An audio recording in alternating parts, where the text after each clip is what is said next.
네, 한동안 5.18 기념식에서 임을 위한 행진곡을 제창하냐 마냐를 놓고 참 논란이 많았죠.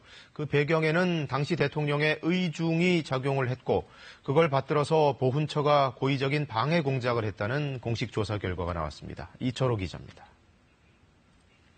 이어서 임을 위한 행진곡 제창이 있겠습니다.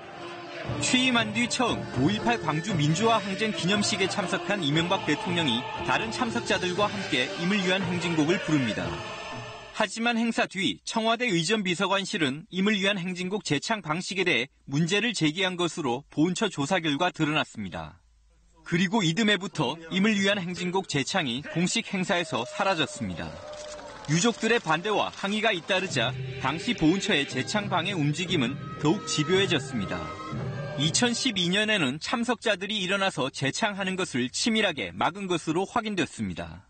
당시 대책 문건을 보면 첫 소절은 노래 가사 없이 무용과 연주만으로 진행함으로써 참석자들이 언제 일어나서 제창할지 알 수 없도록 혼란을 유도한다고 돼 있습니다. 실제 당시 행사 화면을 보면 사람들이 제대로 따라 부르지 못하는 장면이 고스란히 남아 있습니다. 박근혜 정부 첫 해인 2013년 국회가 기념곡 지정 촉구 결의안을 내놓자 국가보훈처는 보훈단체를 부추겨 이듬해 반대 광고를 특정 신문에 싣도록 했습니다. 이처럼 이명박, 박근혜 두 대통령의 거부감 때문에 임을 위한 행진곡 제창을 막았다는 게 보훈처의 조사 결과입니다. 국가기관으로서 매우 부적절한 기획을 했고요. 이 기획에서 멈춘 게 아니라 실행했다는 게 문제입니다.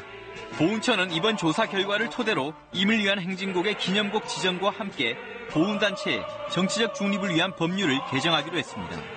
KBS 뉴스 이철호입니다.